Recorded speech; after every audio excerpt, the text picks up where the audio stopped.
Hi class users, Harry here with another DIY recipe.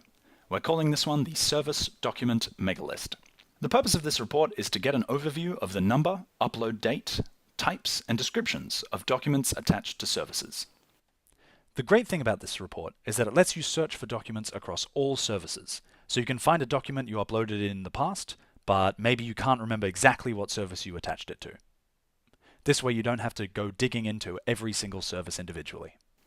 You could use a similar report to this one to get an overview of documents attached to clients or projects, but those are going to require you to use a different template. I'm going to tell you all about what I mean when we get into it. So let's go over to class. So here we are on the homepage. As we all know, to get to DIY reporting, we go to Reports and Accountability and click on Reports. I like to just search for DIY in the display name, and it comes up with all of our different DIY templates. Now normally you would use DIY Service Client, but since this is a specialized DIY report, we're going to use DIY Service Documents. Here it is. I'm going to give us a little bit more room to move and collapse the hamburger over on the left there. And we're going to start filling in the fields. We go up to here, Customize, and click on Customize Columns to get our field list. I'm going to make it a little bigger so I can see what I'm doing. And if you are on a PC, you want to hit Control F. If you're on a Mac, you want to hit Command F to bring up the Find function.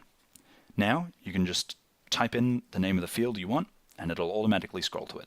I think the first one we're going to put in is Client ID.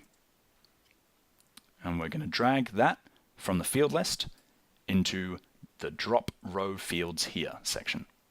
I'm going to look up the client first name as well. Basically, we're just putting enough information in so you can tell which client the service is attached to. That's probably enough, so now I'm going to start working on the service details. The most important one, of course, is Service ID. That's enough to search for a service, so now we're going to start getting into the document details. We're going to grab the title of the document, as well as the document type.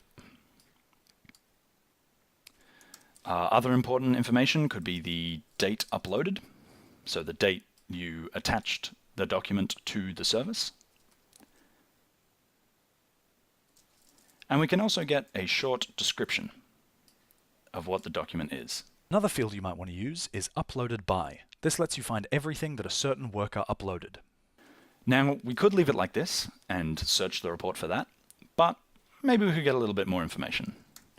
Something interesting to know would be the number of documents attached to each service. Now you'll notice I didn't drop that in the row fields.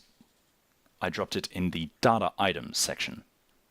This means over on the right here, we're getting a column of the number of document total. You can close the field list now, we're just about done with that. Because we're at a test center here and we don't have very much data, I'm going to select a big data range. I'm thinking the last 12 months to date. Of course, this can be whatever you want, whatever time period you want to gather information on. Under reporting dates here, you've got a couple of options. You can have dates based on the service, so the reporting date of the service, or the service open or close date. But I think we're going to go for something a little bit more specific. The reporting date for this report is going to be the date you uploaded the document.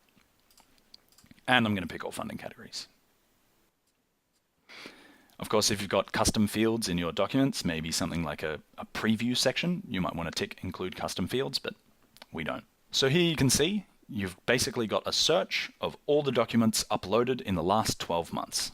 Working from the left, you can see it's separated first into client IDs, which are specified by first and last names. From there, you've got a list of all the services given to each client, and then it starts getting more specific. You'll see under Service 55 here, there are actually two documents attached to it, an authority and a court paperwork. From there, you can see what type of document it is, the date it was uploaded, and a little description that you might have added. And there you have it. This is an easy way to search for documents over a specific time period. Just remember that if you want to search for documents attached to clients instead of documents attached to services, use the DIY client document template. Thanks very much.